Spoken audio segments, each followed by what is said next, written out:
ये देखिए ये व्यक्ति जो है ये खुद ढपोर संख होंगे, इनको पता भी नहीं होगा कि एथिज़्म का क्या मतलब होता है। अब मर्डरर किसको कहते हैं ये भी इस बंदे को नहीं पता होगा।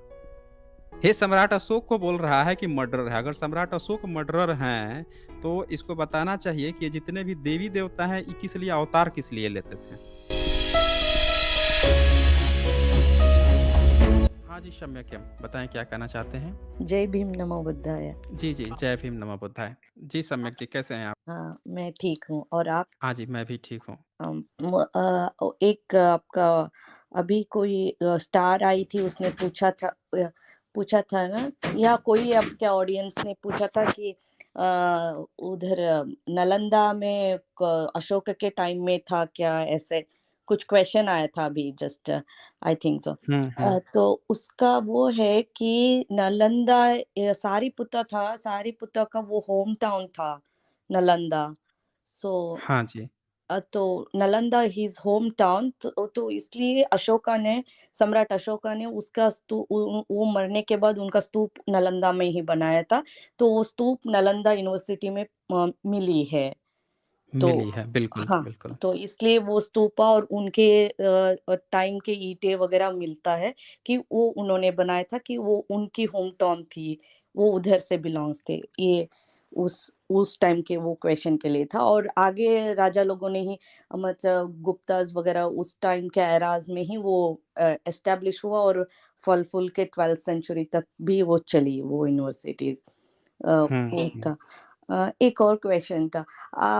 आप भी कहते हैं कि ये ब्राह्मणिज़्म मतलब आज की थी जातियुत ब्राह्मणिज़्म अगर फल-फूल गया या वो प्रोपेगेट हुआ था आफ्टर 13-14 सेंचुरी के बाद ही वो और ज़्यादा प्रोमिनेंट होते हुए गया था। मगर उसकी हेलो? हाँ जी, हाँ जी, हाँ, मैं सुन रहा हूँ। उसकी नींव मतलब आप स्टार्टिंग बड बोल सकते हैं आदि शंकराचार्य के थ्रू से शुरू हो गई थी कि वो उसके मतलब स्टार्टिंग पॉइंट हम कंसिडर कर सकते हैं। अगर आप बोले कि हाँ, ब्राह्मण अगर वो ब्राह्मण है मतलब आज के जातीयत ब्राह्मण हम है, तो वो आने के बाद ब्राह्मणिज़्म आया, हम वो एक बार मान ले सकते हैं कि उसके बाद कितना वेदांतीज़ आ गए अद्वैत, द्वैत ये सारे आते जाने के अनुसार ब्राह्मणिज़्म आगे बढ़ती गई और वो अभी है, एट प्रेज़ेंट भी है। मगर उस टाइम उसकी शुरुआती टाइम उसकी फैमिली वो उसको आप क्या बोलेंगे? वो किस फैमिली से आता था? अगर नहीं आदिशंकर कौन आदिशंकर आदिशंकर जो है आदिशंकर देखें उसकी जो फ़ोटो या जो लुक था, वो भूमि स्पर्श मुद्रा में बैठा हुआ था केदारनाथ में हुँ, और उसकी फ़ोटो यही थी कि वो भूमि स्पर्श मुद्रा में उसका पूरा बुद्धा की तरह ही उसका फ़ोटो था। उसके हुँ, सर पूरे मुड़े हुए थे, कोई चुटिया नहीं थी, कोई हुँ, जनेऊ नहीं पहनता था। तो हाँ, उसका पूरा लुक जो है एक मॉन्क की तरह है, वो कहीं से भी ब्राह्मण फ़ैमिली से नहीं था। हुँ, यस, हाँ, उसके बारे में जो कहा गया, उसकी जो माता थी, वो कहा गया कि उनकी 9 साल या बहुत कम उम्र में 6 साल में शादी हो गई थी। उसका पिता उसको छोड़ के चला गया, उसके 2-3 हुँ, साल बाद उसका बच्चा हुआ था, तो उस बच्चे पर बहुत क्वेश्चन खड़ा किया गया कि वो अवैध बच्चा था। इस हुँ, पर ब्राह्मणिकल सिस्टम ने बहुत सारे क्वेश्चन खड़े किए हैं, वो खुद उन लोगों ने मज़ाक उड़ाया है उसका। लेकिन वो हमारा पहलू नहीं है कि उसका कैसे हुँ, जन्म हुआ, क्या हुआ। बात ये है कि जब वो बड़ा होता है तो वो बंदा फिर घर छोड़ के चला जाता है। प्रव्रज्ञा के लिए जाता है ना, घर छोड़ के और कहाँ जाएगा? हाँ, ब्राह्मणिकल सिस्टम में तो घर छोड़ के जाने की कहीं व्यवस्था ही नहीं थी। यस, ब्राह्मणिकल सिस्टम में तो जनेऊ होता है ना, घर में रहता है बच्चा, वो तो घर छोड़ के जाता है प्रव्रज्ञा के लिए, फिर उसको खबर मिलती है कि हुँ, उसकी माता मर गई है, तो आता है लाश-वाश जलाता है। हुँ, और फिर उस देखता है कि उसके अगल-बगल के जिस गाँव में रहता था, उसके हुँ, अगल-बगल के लोग उसको वो नहीं दे रहे हैं, यस, जलाने के लिए लकड़ी नहीं दे रहे हैं, कोई उसका सपोर्ट नहीं कर रहा है, तो हाँ, उनको गाली-वाली देता है, खुद जलाता है, फिर जाता है। लेकिन हुँ, इस पूरे छवि में उसको ये समझ में आता है कि वो जाता है किसी मॉन्क्स के पास गया होगा क्योंकि बच्चे जब दीक्षा-विक्षा लेने उन्हीं के पास जाते थे। अगर वो ब्राह्मण होता तो अपने ब्राह्मणी फैमिली में रहा होता। और दूसरी बात कि वो ज़िंदगी भर सर मुड़ा के रहा, कहीं चुटिया नहीं लटकाया, कहीं दाढ़ी बढ़ा के और ब्राह्मणिकल सिस्टम की तरह नहीं रहा, ना जनेऊ पहना, तो हम लोग कैसे माने कि वो ब्राह्मण फैमिली से था? सबूत भी तो होना चाहिए ना फिर। अ, और दूसरी चीज़ कि उसने जो थियरी भी उसने दी, वो शून्यवाद का ही तो कॉपी पेस्ट किया ना उसने, उसी को तो उठा के उसने अपने तरह से तोड़-मरोड़ के प्रस्तुत करने की कोशिश की। उसका अपना कोई वैदिक भी तो फिलॉसफी नहीं था। हुँ, शंकराचार्य की जो थियरी है वेदांत की, वो बेसिकली शून्यवाद की ही थियरी को उठा के उसको तभी तो कहा गया ना, तभी उसके बाद वाला प्रचंड रामानुजाचार्य जो है उसको हुँ, प्रछन्न बोध कहता है, कि तो छुपा हुआ यस बौद्ध था, पूरी तरह हाँ, से। तो हम ये कह सकते हैं कि शंकराचार्य से एक एक ब्रांच पहल हुई। निकल रही थी, हाँ, एक पहल निकल रही थी जो आगे चल के आज का ब्रह्मनिज़्म में कन्वर्ट हुई है, पर शंकराचार्य ही शुरू किया ऐसा कोई प्रमाण नहीं मिलता। हाँ। मतलब उसने एक सिद्धांत मैं वो भी मानती हूँ आई नो दैट वन वो माध्यमिक का शून्यवाद से ही उसने कॉपी पेस्ट किया और हुँ, अपना मतलब अपनी फ्लेवर में एक सिद्धांत परोसने की कोशिश किया यही हुँ, उसकी है हुँ।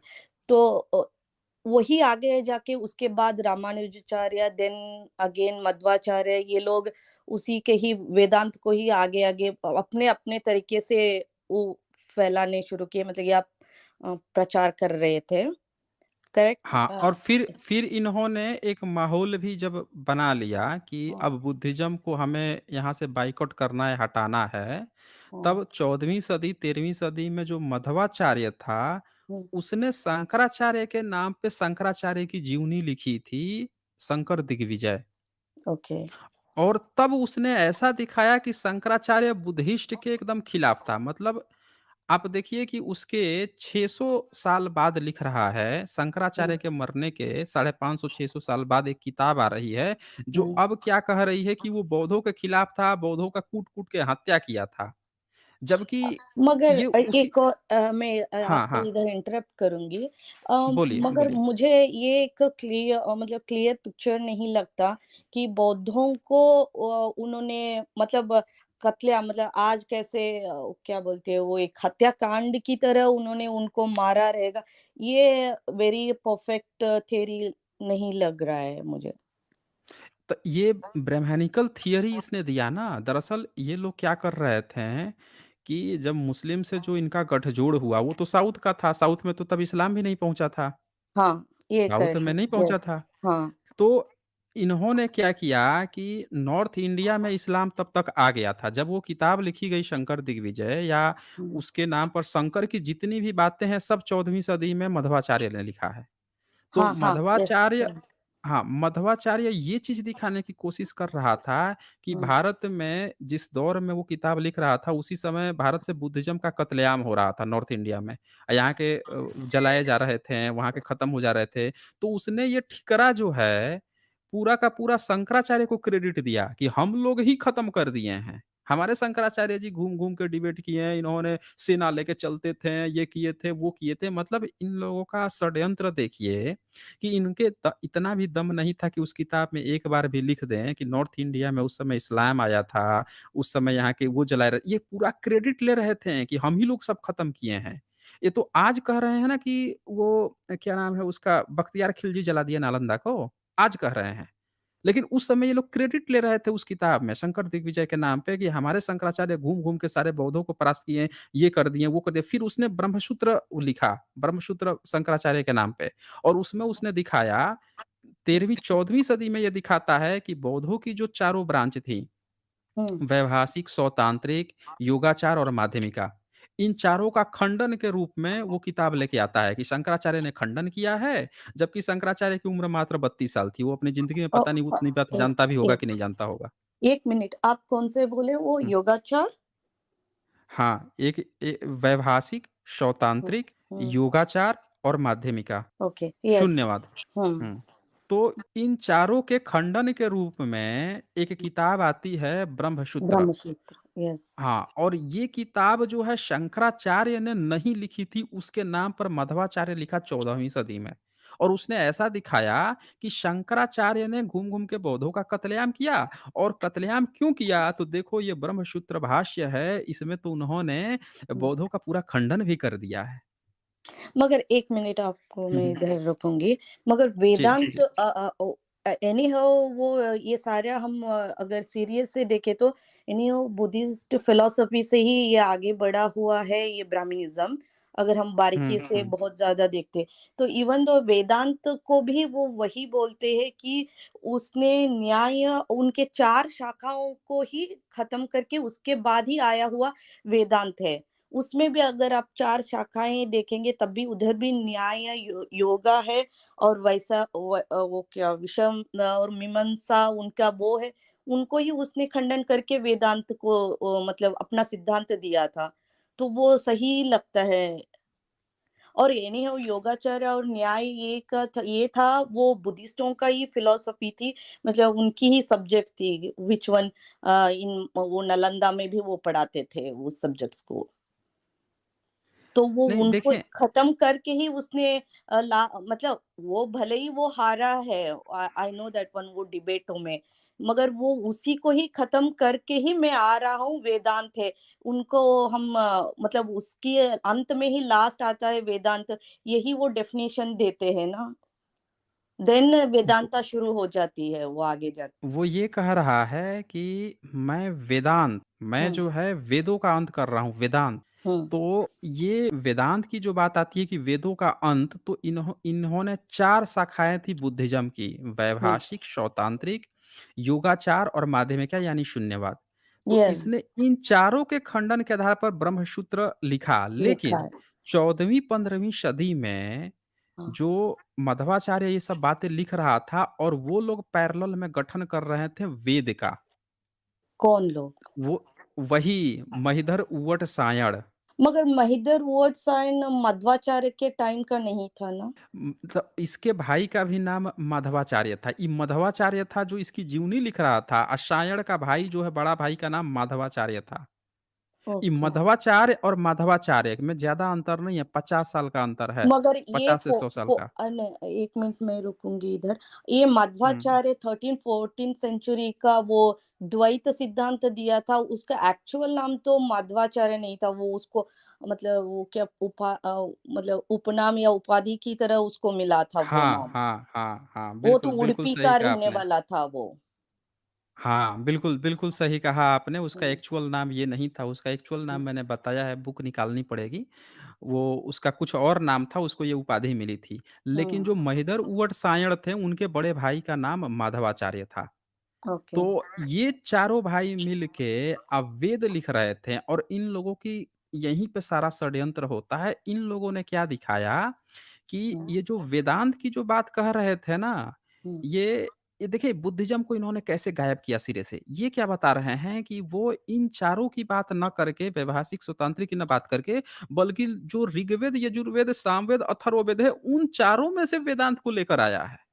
हुँ, ये 4 वेद खड़ा कर दिए पैरेलल में कि अब ये ओके। चारों ब्रांच को हटा के इन चारों ब्रांच को दिखा रहे हैं कि इन चारों ब्रांच से वेदांत आया है।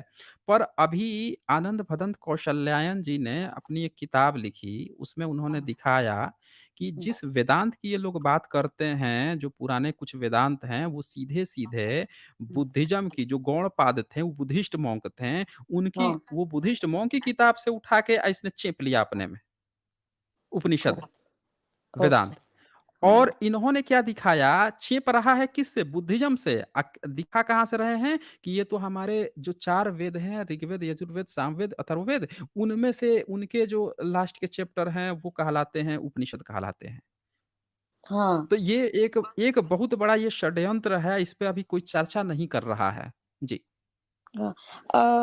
अ, मेरे को मुझे ऐसा लगता है कि ये सारे बुद्ध मतलब तथागत शाक्य मुनि बुद्ध से क्या वो लीनियज शुरू हुई, तब तक कितने महायान आ गया थे, थेरवाद था, महायान आ गया, देन वज्रयान तंत्र, ये सब लोग उनकी एवोल्यूशन टाइप ही हम कह सकते हैं, बुद्धिज्म का एवोल्यूशन हो रहा है और वो अलग-अलग में अपना सिद्धांत लेके आ रहे हैं और हर एक सिद्धांत भी तथागत गौतम को या शाक्यमुनि बुद्ध को उन्होंने सर्वोपरि ही रख के उसके हमारा कुछ भी सिद्धांत कितने भी अच्छे या बहुत ही बढ़िया हो ये तब भी वो उसके नीचे ही रहेंगे और वो उनके सर्वोपरि ही रहेंगे। ये मतलब माइंडसेट या एथिक के साथ वो जा रहे थे, आगे जा रहे थे।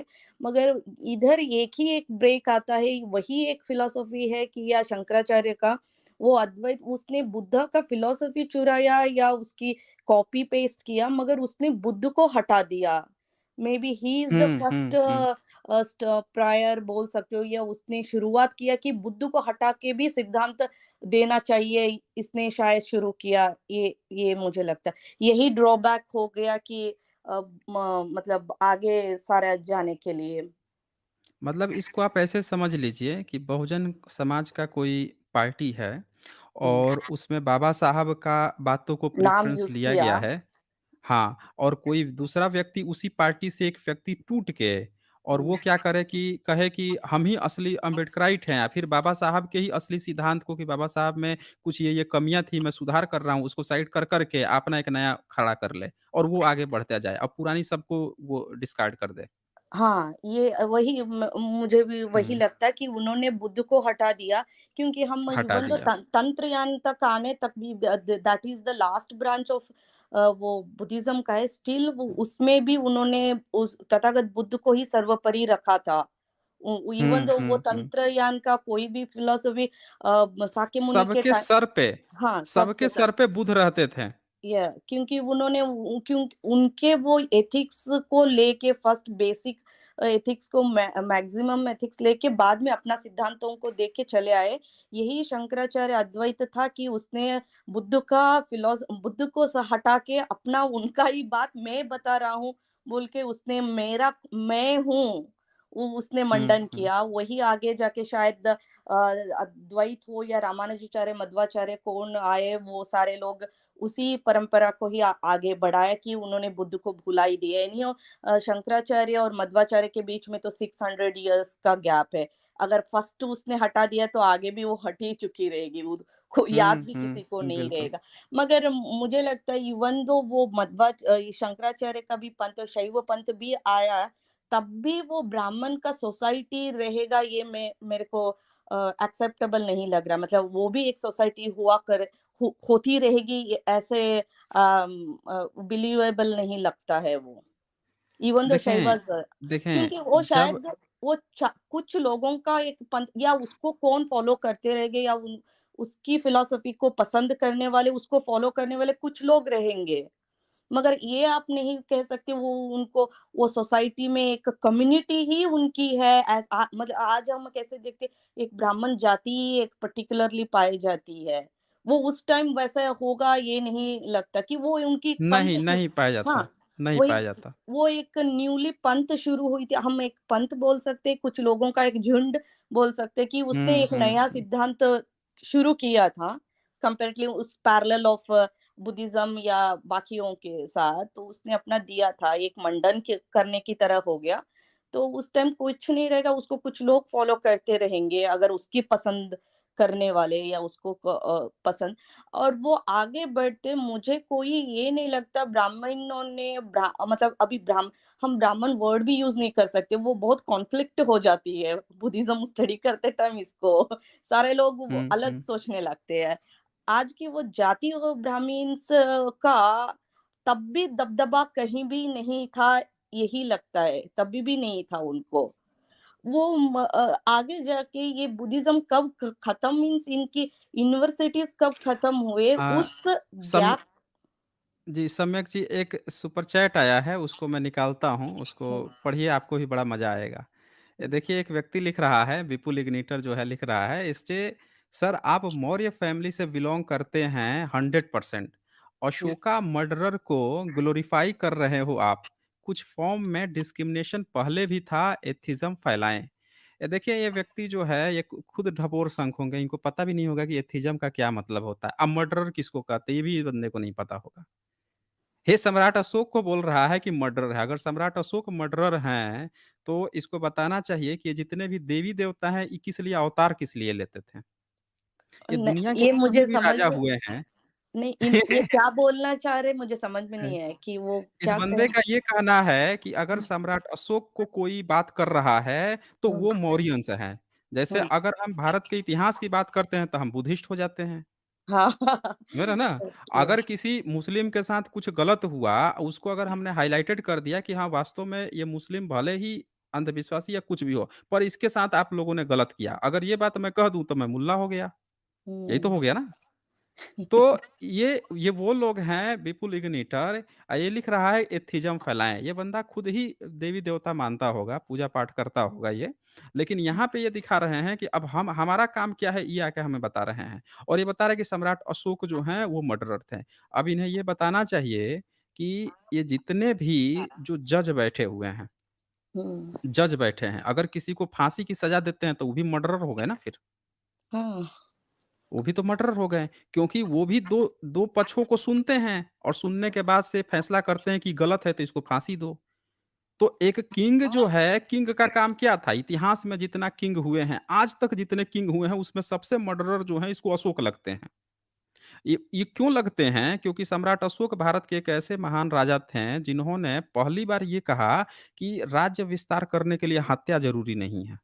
समझ रहे हैं ना? हाँ। वो एक ऐसे सम्राट थे जिन्होंने पहली बार कहा कि हम लोगों के दिलों को जीतेंगे, धम्म का प्रचार करेंगे। तो ये व्यक्ति कह रहा है कि अब उनको आप ग्लोरीफाई अरे भाई वो एक ऐसे ही व्यक्ति थे जिनको आप जैसे और आपके पुरखे जो हैं, जिन्होंने रामायण को गाया, महाभारत को गाया, जिन्होंने करोड़ों-करोड़ों सेनाएँ, करोड़ों-करोड़ों बंदर इनके रामायण में लिखा है कि करोड़ों बंदर थे। लाखों करोड़ों बंदर गए लड़ने के लिए राम से। और वो बंदर की हत्या करवा रहे हैं, राक्षसों से राक्षस की हत्या कर रहे हैं। वो राम के बारे में ये कभी नहीं बताएँगे। इतनी लड़ाई करने की क्यों ज़रूरत पड़ रही है? एक औरत को लाने के लिए लाखों बंदरों, करोड़ों बंदरों की जान दाँव पे लगा दिया, ये व्यक्ति ने। ये कितना बड़ा मतलब कि बताइए, वो बंदा अवतार इनके अवतार कैसे होते हैं? इनका नरसिंह अवतार काहे ले रहा है? हत्या करने के लिए। हुँ। सोचिए ज़रा, कृष्ण क्यों जन्म ले रहा है? हत्या करने के लिए। राम का जन्म क्यों हो रहा है? हत्या करने के लिए। इनके अवतार सारे हत्यारे भगवान इनके आ रहे हैं, हत्या करने के लिए जन्म ले रहे हैं। ये इनके और भी जितने देवी-देवता हैं, इनका आप शिव ले लीजिए, वो हाथ में त्रिशूल हुँ। क्यों रख रहे हैं? किसके लिए रख रहे हैं भाई?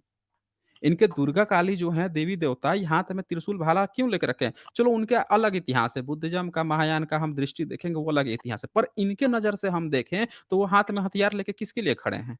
वो तो महिषासुर हाँ। का वध कर रही है, कभी किसका कर रही है। तो इन लोगों को अपने काल्पनिक देवी चरित्रों में जो इन्होंने खड़ा कर लिया है हत्या का जो बोध उससे इनको नहीं महाभारत में कितनी अछौड़ी सेना कितना हत्या करवाया? हुँ। पूरा महाभारत की लड़ाई है, ये इनको खराब नहीं लगता है, रामायण की लड़ाई इनको खराब नहीं लगती। पर एक राजा जिसने एक लड़ाई लड़ी और उस लड़ाई के बाद भी ये ऐलान कर दिया कि यार इतने भी जो हत्या हुई है, लड़ाई में जो लोग मरे हैं, इसके बाद से मैं डिसीज़न लेता हूँ कि अब जो है मैं धम्म के प्रचार करूँगा, तो वो इनके लिए हत्यारा हो गया मतलब। इनका हुँ। सोचने का लेवल देख लीजिए इनका। और ये एथिस्ट फैलाएँगे। बताइए कि जितने एथिस्ट हुए हैं, कम्युनिस्ट हुए हैं ना रसिया वाला, क्या हाँ। किए थे सब? इतने लोगों का मर्डर करवा दिए। स्टालिन क्या करवाया था? इतना भयंकर जो है मर्डर करवाया, इतने लोगों की हत्या करवाई। पूरा इनका इतिहास उठा के देख लीजिए, ये सारे के सारे हत्यारे निकलेंगे। ये जितने विदेशी आए, अकबर का और मुगलों की ये लोग तारीफ़ करते नज़र आएँगे। ये वो लोग हैं, ये कम्युनिस्ट अगर होंगे तो ये। एथिस्ट बोल रहे हैं ना, मुझे तो लग रहा है कि ये कोई आए ना यहाँ डिबेट करने आते तब पता चलता है कि क्या चीज़ है ये। फिर मैं इनकी असली इतिहास इनके सामने लेके आता। तो ये चीज़ है। सम्यक जी आपको कुछ कहना है इस पे?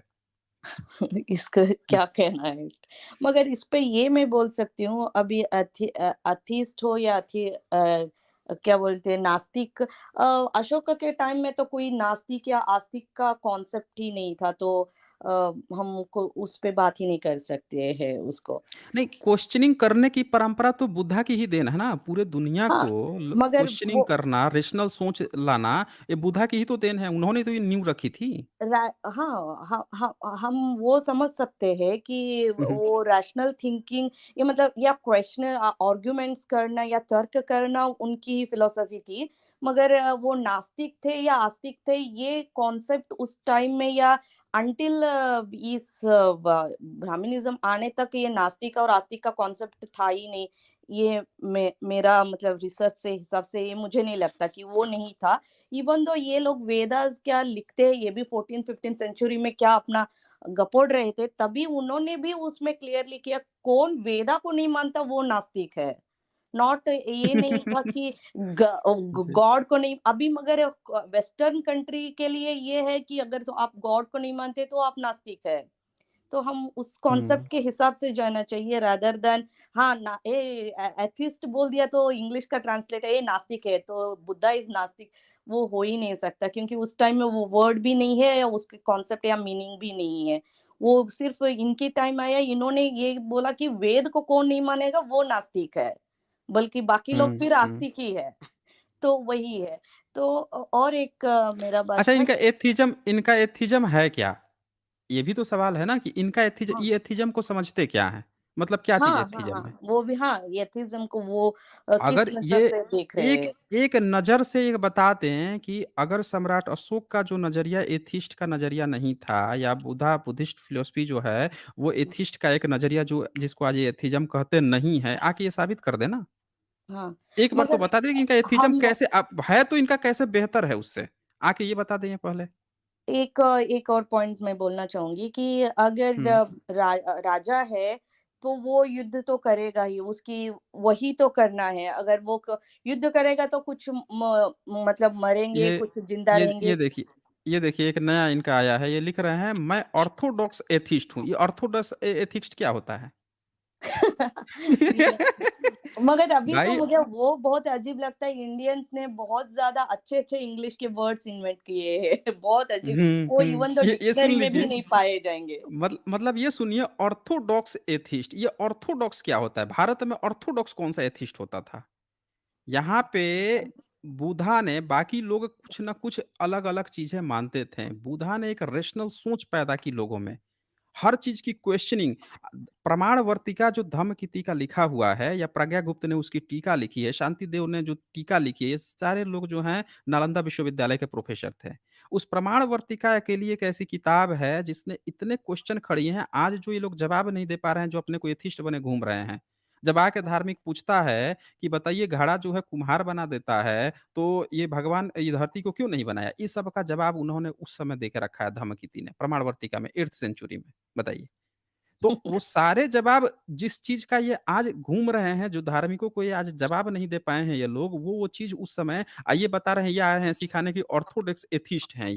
ये कौन से ऑर्थोडॉक्स एथिक्स पाया जाता है, कौन से देश में पाया जाता है भई? ये बता दें ना हमें। भारत में जिसको आप एथिस्ट कह रहे हैं, उसके पिताजी, बाबूजी, दादाजी बुद्धा ही हैं। उन्हीं का कांसेप्ट है। चरवाक-वरवाक फर्जी दर्शन है, कोई नहीं पाया गया है भारत में। ये मैं आज भी चैलेंज देता हूँ कि कोई माई का लाल हो जो कहता हो कि भई चरवाक नाम का कोई हमारे यहाँ थियरी थी या हमारे यहाँ कोई चरवाक नाम के थे, वो आके हमसे डिबेट कर ले। ये पूरा फर्जी कांसेप्ट है चरवाक का। पिछले 1000 साल के अंदर ये ज़बरदस्ती बनाया गया है, खड़ा किया गया है अभी 150-200 साल के अंदर। हुँ, ये कोई इतिहास में पाया ही नहीं क्या? चरवाक नाम का कोई नहीं पाया गया है। ना उसका यस। कोई फॉलोवर कहीं पे पाया गया है। ये सिर्फ़ स्क्रिप्चर में ब्राह्मणिकल स्क्रिप्चर का एक विलेन का चरित्र है जिसको ये लोगों ने मिला-जुला के खड़ा कर लिया है अभी और सोचते हैं कि चरवाक नाम का कोई हमारा ऑर्थोडॉक्स है। आगे डिबेट कर लें हमसे, कोई भी जो जिसको लगता हो कि चरवाक नाम का कोई भौतिकवादी, कोई एथिस्ट था यहाँ पे तो।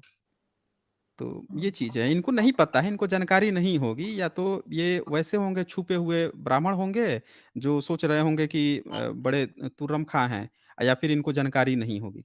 यही हुँ, चीज़ है।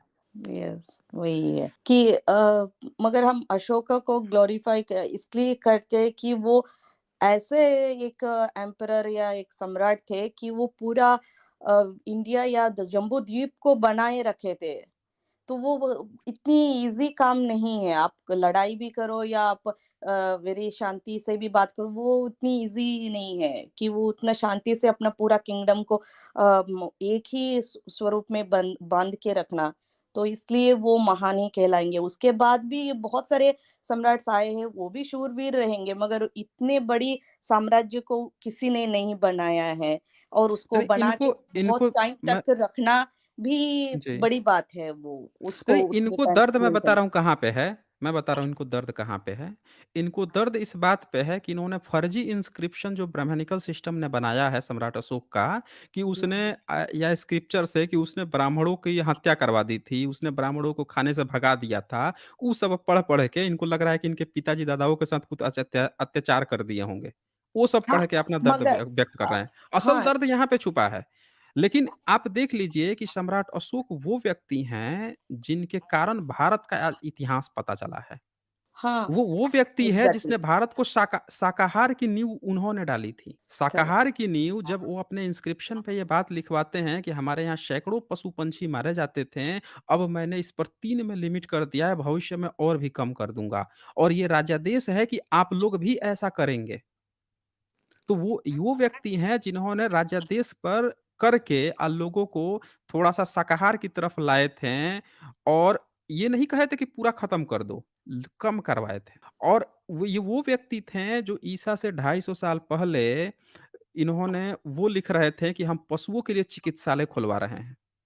ये वो व्यक्ति थे जो जगह-जगह अपने इंस्क्रिप्शन में लिखवा रहे हैं कि जितने भी राजगृह जो आते हैं वहाँ पे जगह-जगह प्याऊ लगेगा, जगह-जगह आरामालय बनेंगे जहाँ पे वो ठहरेंगे। कोई भी व्यक्ति जब यहाँ से जाएगा तो उसको हमारे सैनिक बॉर्डर तक छोड़ के आएँगे। अतिथि को छोड़ने तक की बात इंस्क्रिप्शन में जो बंदा ये लिखवा रहा है कि मैं चाहे अपने वाइफ़ के साथ सो ही क्यों नहीं रहा हूँ, चाहे कुछ भी कर रहा हूँ, आप जो है सीधे-सीधे आके आप मुझसे अपना कंप्लेंट बता सकते हैं, अपना दर्ज करा सकते हैं। वो पिलर पे लिखवा रहा है इंस्क्रिप्शन जो बंदा, कि किसी भी व्यक्ति को इतना हक है कि वो आके मुझसे डायरेक्ट अपनी अर्ज़ी, अगर उसके साथ न्याय नहीं हो रहा तो मुझसे डायरेक्ट मिल सकता है। और ये बोल रहे हैं कि उसको ग्लोरीफाई, अरे भाई आप बता दो ना, आपके वेद का ग्लोरीफाई करें, जो बोल रहा है कि वेद पढ़ने पर कान में शीशा पिघला के डाल देंगे। हुँ?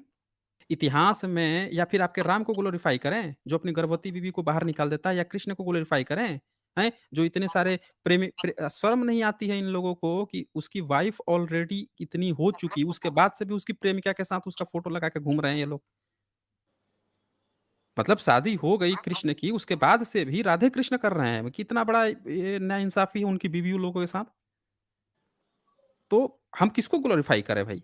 इतिहास में जो रियल कैरेक्टर है और ग्लोरीफाई भी नहीं हो रहा है। जिसका इतिहास सामने आएगा, जो राजा है उसकी बात होगी। आपके कोई राजा हैं, कोई आपका इतिहास है, कोई आपका है तो उसका करेंगे। बाबा साहब को ग्लोरीफाई करेंगे क्योंकि बाबा साहब ने ये समाज के लिए किया है। हम उनको भी ग्लोरीफाई करेंगे सम्राट अशोक को कि उन्होंने भारत को बनाए रखा, इतना बड़ा भारत दिया। पहली बार उन्होंने पूरे भारत को जोड़ दिया था। उनकी सरहदें ईरान तक गई थी। तो वो आज भी लोगों के लिए एक मानक है। जब देश आज़ाद हुआ, तो लोगों के सम्राट अशोक का एक चेहरा था कि इन्होंने एकीकरण किया था। वो एक चेहरा था, आइकन थे वो। हमको एक होना चाहिए। तो ये सारी बातें हैं ना? जी। मगर हम वही मतलब गलती उधर हो जाती कि हम बुद्धिज़्म को या अशोक को किसी को भी हम पढ़ रहे हैं तो हम उनकी शब्दावली, उनकी मीनिंग्स ऑफ अर्थ से ही हम जानना चाहिए रादर देन आज के ब्राह्मणवादी शब्दों से शब्द हाँ, उससे हम स्टडी नहीं करना चाहिए। इवन दो नहीं इधर भी करना चाहिए। ब्राह्मण आएगा, उधर भी ब्राह्मण आएगा, मगर आज हम ब्राह्मण को हम देखते हैं, हम सुनते हैं, उस क दिमाग में रख के हम उस ब्राह्मण को नहीं जान सकते। उस हुँ, वो हुँ। उस अशोका या बुद्धिज़्म का ब्राह्मण को हम नहीं समझ सकते। तो वही डिफ़रेंस है कि उसको फर्स्ट आप शब्दावली को किसी को भी बुद्धिज़्म पढ़ना है, वो शब्दावली फर्स्ट आप रिसर्च हुँ, हुँ। करके ठीक से पढ़िए और बाद में आप कुछ भी बाबा साहेब अम्बेडकर का भी अभी कोई बोला कि बुद्ध धम्म में उनका बुद्धा एंड हिज धम्मा में सेम ब्राह्मण टाइप है, तो हमें वो लगने लगेगा। अगर हम वो फर्स्ट पढ़ के वो देखेंगे तो वेरी क्लियर पिक्चर ही होती जाएगी, वो वैसा नहीं है, पता समझ में आएगा। और मतलब एक देश आज़ाद हुआ। जी, एक सम्यक जी। एक देश देश आज़ाद हुआ था, तो जो भारत के पहले प्रधानमंत्री नेहरू थे, उन्होंने वो ब्राह्मण थे और उन्होंने इतिहास के 3 राजाओं का ज़िक्र किया कि ये 3 जो हैं भारत के आइकन बन सकते हैं या इनको याद किया जाना चाहिए। और वो नास्तिक भी था वो व्यक्ति, नेहरू। ब्राह्मण हुँ, भी था, नास्तिक भी था और उसने 3 राजाओं का। उन 3 राजाओं में से कौन-कौन थे? तो एक थे सम्राट अशोक, चंद्रगुप्त चंद्रगुप्त मौर्य, और तीसरे थे सम्राट हर्ष। बताइए। हाँ, तीनों के तीनों आप समझिए कि आप समझ लीजिए या फिर आप समझिए कि बुद्धिस्ट परंपरा जो थी, इसके वाहक लोग थे। हाँ, तो करेक्ट। आप इतिहास में ही जो महान राजा हैं, उसको भारत का पहला प्रधानमंत्री एथिस्ट जो है, वो उनको याद कर रहा है। बाबा साहब के जो बाबा साहब ने बताया उसमें सम्राट अशोक का नाम आता है। अब ये बोल रहे हैं कि इनके तो आप ये बता दें ना इतिहास में कौन-सा ऐसा व्यक्ति है जिसको हम लोग ग्लोरीफाई करें या उसके बारे में चर्चा करें, बता दें ये लोग? हुँ। यहाँ शिवम यादव लिख रहे हैं, विपुल अभी 12वीं का बच्चा है, क्षमा कर दें सर उसको। हाँ, वो भी हो सकता है। अभी मतलब इन वो सबको तो उतना पता भी नहीं रहता है, तो उनके लिए क्या। और वही मैं बैक टू वो क्वेश्चन पे आ जाती हूँ कि वो ब्राह्मण और वो 12th सेंचुरी तक तो बुद्धिज़्म के यूनिवर्सिटी सारे खत्म हो गए थे। मतलब उनकी सिद्धांत या फिलॉसफी खत्म हो गए थे। वो कॉलेज नहीं है तो सिद्धांत भी नहीं है। तो उस गैप में इन्होंने वो मतलब ये फिलिंग की तरह ये फिल हो गए हैं। बल्कि इनके में कोई वो कैपेबिलिटी या इनकी बहुत बड़ी अच्छी सिद्धांत दिया था या फिलॉसफी था, ऐसा नहीं लगता कि उस गैप हुँ, फिल हो मतलब गैप पड़ गई थी, उस गैप में ये फिल की तरह फिलर हो गए हैं। ऐसा मुझे लगता है वो। वो एक फिलर है हुँ, और वो हुँ, फिलर ही आगे जाते अपने को प्रिज़र्व करने के लिए वो मतलब क्योंकि बुद्धिज़्म था तब उन्होंने स्कूल्स किया था। स्कूल्स मीन्स या यूनिवर्सिटी का मतलब वो होती है इक्वल अपॉर्च्युनिटी टू एवरीबॉडी। सबके लिए हुँ, एक अपॉर्च्युनिटी है। इनके कोई स्कूल्स ही नहीं थे, ना इनके यूनिवर्सिटीज़ थे, तो वो इक्वल अपॉर्च्युनिटी का मतलब खात्मा ही हो गया, उधर किसी को भी नहीं। सिर्फ़ उनके थे, वो अपने बच्चों को या अपने कम्युनिटी को ही बताते, आगे बढ़े और बाकी लोगों को मतलब स्कैरसिटी हो गई मतलब कि बहु एजुकेशन की जी, उधर। मतलब बहुजन बहुजन इतिहासकार लोग भी इतनी बड़ी बात बताने से पता नहीं कैसे चूक गए हैं, कि इतने सारे जो बुद्धिस्ट के महाविहार मिले हैं, जहाँ पे एजुकेशन के लिए विदेश के छात्र भी अलाउ हैं, तो भारत भारत के लोग भी तो अलाउ हैं। हाँ, मगर तो वही जी, अलाउ थे हुँ, मगर ये भी नहीं था कि एवरीबॉडी विल गेट देयर मतलब सारे लोगों को उधर मिलता था वो भी नहीं है। हम वो भी मान नहीं सकते हैं। उसका नहीं उसका तो एक टेस्ट होता था ना उसका, हाँ, वो हाँ। तो जो जो उपाध्याय होता था, वो तो पहले टेस्ट लेता था और हाँ, तभी उनका एंट्री होता था। उसके लिए तो जैसे आज आईआईटी है, उस तरह से उसका एडमिशन था। पर ऐसा थोड़े है कि सब लोग हाँ। नालंदा और विक्रमशिला या बड़े-बड़े में ही पढ़े हैं, छोटे भी तो ऐसे 100 से ज़्यादा पाए गए हैं। वही वो शंकराचार्य ने लिया था ना गॉड पाथ से तो छोटे-छोटे हाँ, ग्रुप हाँ। में। तो वही मतलब वही वो उस टाइम वो यूनिवर्सिटीज़ खत्म हो गए मतलब टीचर्स खत्म हो गए, उनके अरहंत लोग खत्म हो गए मतलब वो कैसे डिस्ट्रॉयड हुआ वो कभी बात करेंगे कभी। मगर वो खत्म हुँ, होने के बाद वो एक एजुकेशन की गैप मतलब फीलिंग था राजा और एजुकेशन के बीच में। उस हुँ, फिल मतलब उस गैप को इन्होंने फिल किया है जस्ट वो अपॉर्च्युनिटी उनको मिली रहेगी। उन्होंने अभी कुछ नहीं है तो कुछ को डब्बे को भी एक्सेप्ट कर लेते हैं ना लोग। तो राजा ने वो एक्सेप्ट एनी हो तब तक तो मुस्लिम्स आए थे, तो उनको तो इनकी कॉन्सेप्ट हो या इनकी फिलॉसफी समझ में आने से रहा। कुछ तो ये हुँ, गपोड़ रहे तो उनको फीलिंग की तरह रखा। ये यही होके उन्होंने बाद में मतलब सेल्फिश तो थे कि वो क्योंकि बुद्धा का एथिक्स भूल गए थे तो वो सेल्फिश ही बनेंगे। सारे लोगों ने वो हुँ, फर्स्ट के रखे थे और इस बुद्धा को सर्वोपरि रखा था, तो they are not selfish the everybody को इक्वालिटी था। इधर स्कूल नहीं इक्वालिटी तो चली गई, बुद्धा का एथिक्स चला गया था तो वो सेल्फिश ही बनेंगे। तो then they become hmm, selfish. और एक बात कहते हैं सारे लोग बमन और समन में क्या डिफरेंस है? मतलब बमन हुँ, समन हुँ। क्या है? तो इसको मैं आप ये आप वो स आप बोल सकते हैं संत और साधु को कभी कॉमा या संत और साधु ऐसे नहीं लिखते हैं। अब कभी थे हुँ, ह हुँ, हुँ, हुँ, हाँ, वो दोनों जुड़े ही वर्ड्स हैं। मतलब उनको कभी कॉमा से बाइफरकेटेड नहीं करते और ना उसको एंड से रिप्रेजेंट करते, वो दोनों को। वो दोनों के बीच का क्या संबंध है, वही बमन और समन की संबंध है। अब मतलब ये थोड़ी मॉडर्नाइज़्ड है, मतलब रिसेंट वाली है, वो वेरी ओल्डेस्ट है, वैसे ही है।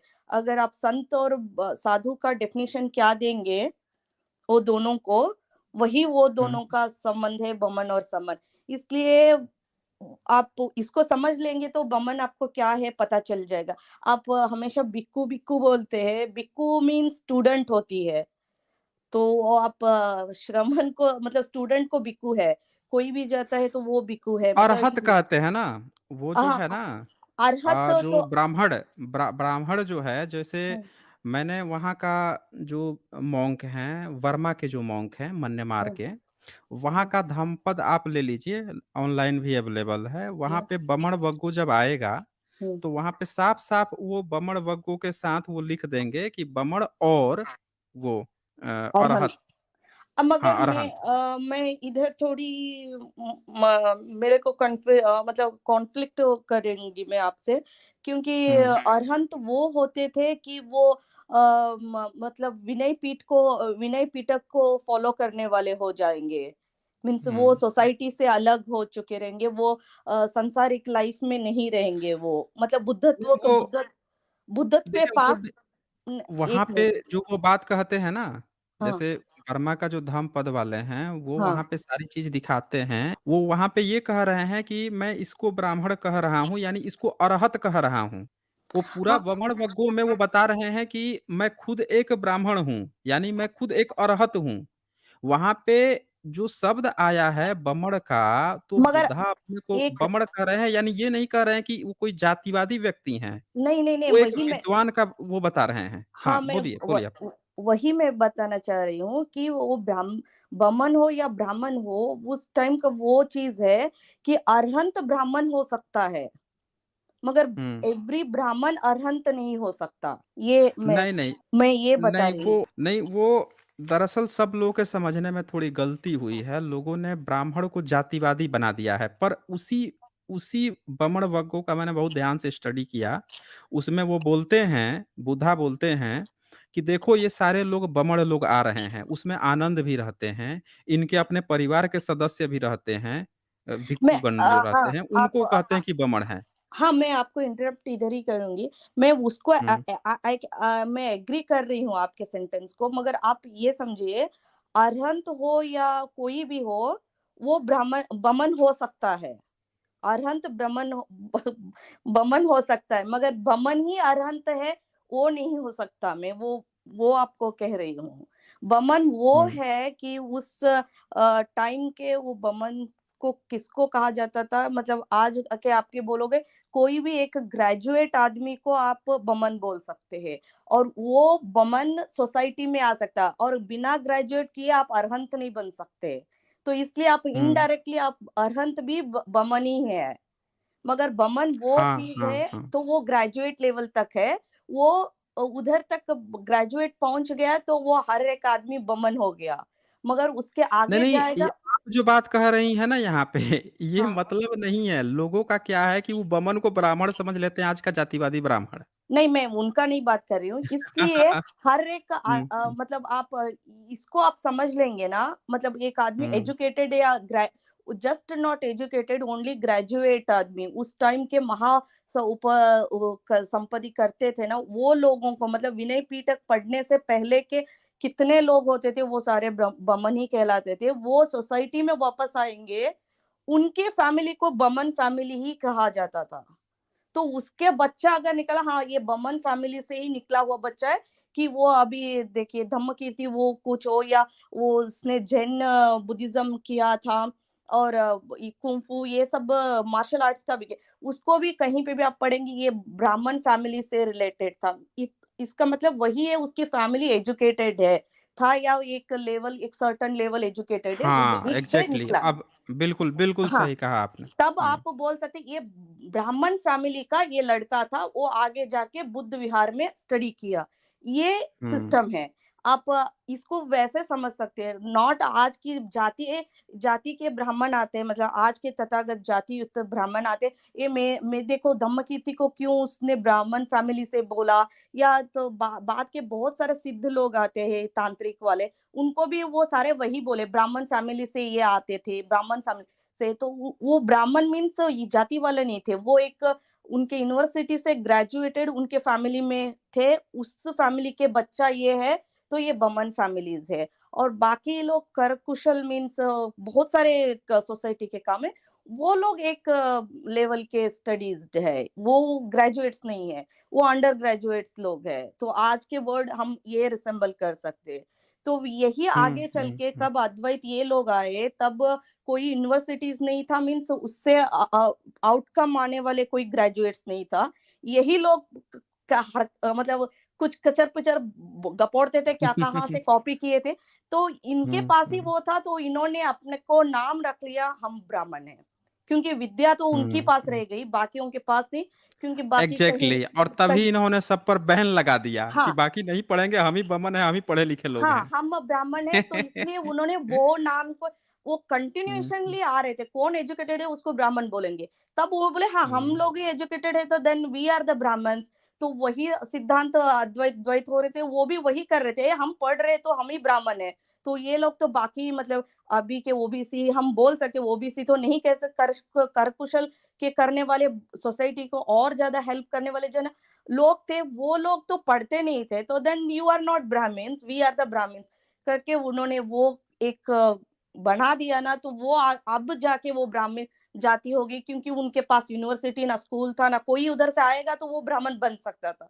इनके पास कौन हुँ, जाएगा हुँ। अभी ये सिखाते भी। तो बिल्कुल, बिल्कुल, इसको हम बिल्कुल। ये बमन समन की डिफरेंस इसलिए वो कभी बमन समन को कॉमा या एंड से डिफर नहीं लिखते हैं, क्योंकि नहीं वो किया गया। दोनों ही च बुद्धिस्ट च के हैं। शब्द आता है हाँ, बीच में अगर डिफ़रेंस करना होता ना हाँ, मतलब समन मतलब समन च, बमन या बमन च समन, तब वो होता उसका मतलब कि और हो सकता मण था और समन हाँ, और हो जाता उसका हाँ, मतलब। मगर हुँ, अभी क्योंकि ये भी अभी साधु संत अब बोलेंगे संत लोग में भी सोसाइटी में रह सकते हैं, वो शादीशुदा भी हो सकते हैं। मगर साधु कभी शादीशुदा नहीं रहता, वो उस सोसाइटी को छोड़ देता है। मगर दोनों मतलब भक्ति या गॉड मतलब आज के टाइम के गॉड है, गॉड के लिए ही अर्पण रहता है, उनका ज़िंदगी है। मगर उनकी रहन-सहन में डिफरेंस है, मगर वो दोनों के टारगेट एक ही है। साधु सेपरेट रहता है सोसाइटी से और संत में भी सोसाइटी का भी रह सकता है, शादीशुदा भी हो सकता है। वही है बमन की फैमिली बमन का कॉन्सेप्ट भी वही है। बमन ग्रेजुएट होके वापस सोसाइटी में आके शादीशुदा होके वही बुद्धा का फिलॉसफी या उसने क्या स्टडी किया वो सर्व कर सकता था। मगर शमन कभी सोसाइटी में नहीं रहता था। इवन दो आप वियतनाम अगर इस कंट्रियों में देखते हैं तो अभी भी वैसे ही लोग हैं। कुछ लोग सोसाइटी में रहते, कुछ लोग सोसाइटी से बाहर रहते, उनको समन ही कहलाते हैं। तो वही हुँ, लोग हुँ। श्रमण है। तो हम पहले भी छोटे बच्चों को श्रमण क्यों बोलते हैं मतलब प्रवज्जा के बाद वो कभी भी अपने माँ-बाप या सोसाइटी गाँव में नहीं रहते थे, इसलिए उनको श्रमण कल्चर कहलाता था कि वो लोग आउटसाइड ऑफ द सोसाइटी या सबसे कटे हुए रहते थे और वो स्टडी ही करते थे। तो ये कॉन्सेप्ट है, नॉट ये सारे लोग बता ये उस इवन दो कौन वो बृहदत्त का मौर्य को शुंग ब्राह्मण था। आप उसको भी ब्राह्मण बोल सकते हैं। ही इज़ आल्सो ब्राह्मण। पढ़ा-लिखा फैमिली से हाँ, पढ़ा-लिखा फैमिली पढ़ा-लिखा से था। फैमिली से था तो देन हिस्टोरियन या इंग्लिश के कोई भी राइटर देखो वो ब्राह्मण ही लिखेंगे क्योंकि वो पढ़ा-लिखा फैमिली से हुँ, था, ही इज़ अ ब्राह्मण, नॉट दिस वैदिक या क्लासिकल ब्राह्मण सभी है ना, हुँ, वो हुँ, नहीं हुँ। था, उसकी फिलॉसफी वो नहीं थी। वो अगर पढ़ा-लिखा है तो वो ब्राह्मण ही होगा, वो मारा है ये ब्राह्मण ने हमने मारा, दैट इज़ रॉन्ग थिंग, वो कॉन्सेप्ट उधर रॉन्ग पड़ेगी, तो वो ब्राह्मण ही थे और नागार्जुन को बोलते ये ब्राह्मण था, हाँ, ही इज़ आल्सो ब्राह्मण, why not he is also ब्राह्मण क्योंकि उसकी फैमिली पढ़ी-लिखी फैमिली से था, वो भी पढ़ा-लिखा, वो तो अरहंत बन गया था, तो ही इज़ आल्सो अ, ब्राह्मण ही कहलाएगा। उस कॉन्सेप्ट से वही है, इसलिए मैंने बोला अरहंत ब्राह्मण हो सकता है, मगर एवरी ब्राह्मण अरहंत नहीं होता। ब्राह्मण के बाद ही हुँ। अरहंत हो जाएगा वो, आगे बढ़ेगा तो अरहंत ही कहलाएगा। यही था, तो आप शायद मेरे से कुछ लोगों को समझ में आया या नहीं आया, आई डोंट नो बट मैंने ट्राई किया। आप कभी इस पे थोड़ा आपके से क्लियरली कर लीजिए व्हाट इज़ द नहीं समन एंड वमन? आपने पूरा क्लियर कर तो दिया, अब इसमें कुछ बचा ही नहीं।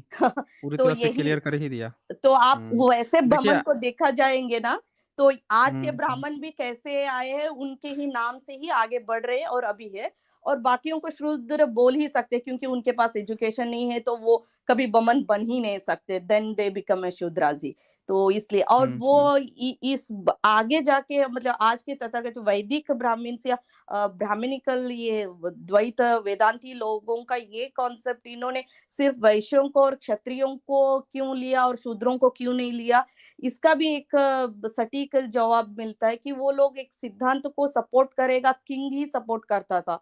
पहले से भी अभी भी कभी भी अभी भी सरकार उस सिद्धांत को ही सपोर्ट करता है। बाकी लोग सिटीजन की कोई उतनी नहीं रहती है कि मतलब उनकी उधर जिम्मेदारी क्या बोलते हैं, उनकी कोई उधर प्रतिनिधित्व नहीं रहता, राजा ही मेन रहता है। राजा को आप पटा लिया, राजा को मना लिया, देन आपकी गड्डी निकल पड़ी, वही है ना। तो इसलिए उन्होंने राजा को अपने में लिया था, मतलब राजा को देते थे। और हमेशा सपोर्टिव कहा था, मतलब फिनेंशियल सपोर्ट किसका था, उन्होंने इसलिए आधे तक उन्होंने वैश्यों को अपना अपर कास्ट में नहीं लिया, मतलब जनरल में नहीं लिया था, क्योंकि उनको वो मतलब लगा ही नहीं था, दे आर यूजलेस है, ये बाकी तो यूजलेस है, हमें तो पैसा या हम जीने के लिए, हमें आगे बढ़ने के लिए उस समय राजा मुगल चाहिए। थे ना, हाँ मुगल वही थे ना, मुगल पैसा सप्लाई करते थे उस हाँ, समय। मुगल से वो तो वही राजा था, तो उसी के लिए हम करेंगे। बाद में टाइम टाइम आप देखते जाएंगे, इवन तो ब्रिटिश एरा तक वैश्य कौन व्यापार कर किया, तब भी वो मतलब बाइफर्केशन नहीं था, यही वैश्य बनेंगे, यही ये बनेंगे, तब भी नहीं था। कौन ज्यादा व्यापार किया, अभी फारसियों को भी देखेंगे तो वो तो बाद में आए हैं, मगर कितना रिच है इंडिया में, सबसे ज्यादा रिच है। उनका इंडिया भी नहीं जी। है, still they are very rich. तो मगर इंडियंस हो के हम इंडियन, मतलब व्यापार किसने किया वो रिच होगा ही होगा। तो तब इन ब्राह्मण्स को लगा कि they have also lots of money, कि उनके पास मनी है, तो उनके साथ रहेंगे, उनको भी हमारे में लेंगे, देन हम भी माला माल रहेंगे, देन दे एडेड टू। तो उनका भी सपोर्ट मिले, मतलब सपोर्ट मीन्स उस टाइम का यही था, फिनेंशियल सपोर्ट, आपका ऊपर उठने का, मतलब हम हायर है ये बताने के लिए यही था। और हमेशा अभी भी आप टाइम में देखेंगे, कौन एजुकेटेड है उसको always give the higher respect है। आप कितना भी कम काम करो, मगर आप वेरी हाई एजुकेटेड है, तो आप कम काम किए तो भी जी। आपको हायर रिस्पेक्ट है।